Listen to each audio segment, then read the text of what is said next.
I now give the floor to India for exercise of right of reply. India, you have the floor. Mr. President, I take the floor to exercise India's right of reply to the statement made by the Prime Minister of Pakistan. Every word spoken from the podium of this august assembly, it is believed, carries the weight of history. Unfortunately, what we heard today from Prime Minister Imran Khan of Pakistan was a callous portrayal of the world in binary terms. Us versus them, rich versus poor, north versus south, developed versus developing, Muslims versus others.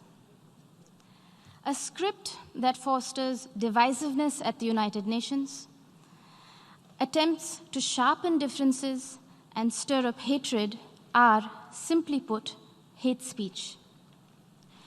Rarely has the General Assembly witnessed such misuse, rather abuse, of an opportunity to reflect. Words matter in diplomacy.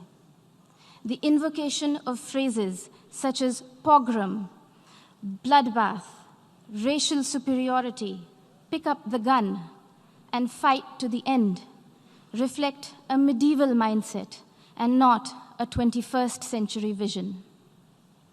Prime Minister Imran Khan's threat of unleashing nuclear devastation qualifies as brinksmanship, not statesmanship. Even coming from the leader of a country that has monopolized the entire value chain of the industry of terrorism, Prime Minister Khan's justification of terrorism was brazen and incendiary. For someone who was once a cricketer and believed in the gentleman's game, today's speech bordered on crudeness of a variety reminiscent of the guns of Dara Adam Khel. Mr. President, now that Prime Minister Imran Khan has invited UN observers to Pakistan to verify that there are no militant organizations in Pakistan, the world will hold him to that promise. Here are a few questions that Pakistan can respond to as a precursor to the proposed verification. Can Pakistan confirm the fact that it is home to 130 UN-designated terrorists and 25 terrorist entities listed by the UN as of today?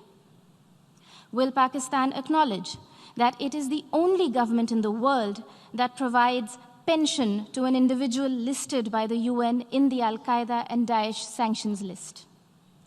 Can Pakistan explain why, here in New York, its premier bank, the Habib Bank, had to shut shop after it was fined millions of dollars over terror financing?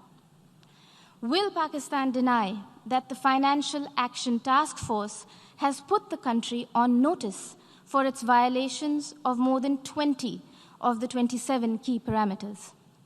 And finally, would Prime Minister Khan deny to the city of New York that he was an open defender of Osama bin Laden? Mr. President, having mainstreamed terrorism and hate speech, Pakistan is trying to play its wild card as the newfound champion of human rights.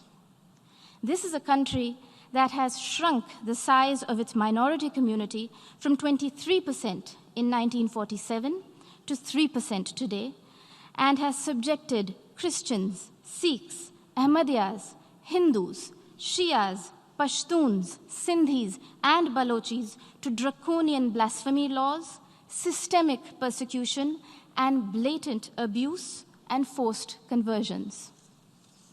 Their newfound fascination for preaching human rights is akin to trophy hunting of the endangered mountain goat, the Markhor.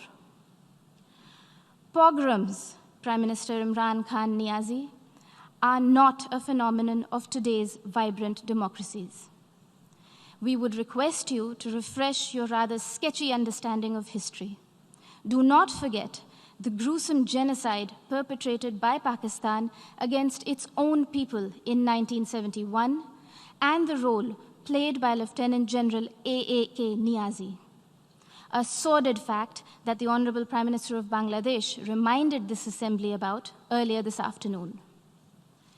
Mr. President, Pakistan's virulent reaction to the removal of an outdated and temporary provision that was hindering development and integration of the Indian state of Jammu and Kashmir stems from the fact that those who thrive on conflict never welcome the ray of peace.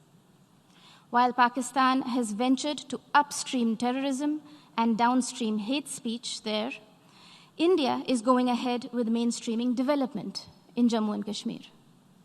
The mainstreaming of Jammu and Kashmir, as well as Ladakh, in India's thriving and vibrant democracy with a millennia-old heritage of diversity, pluralism, and tolerance, is well and truly underway, irreversibly so.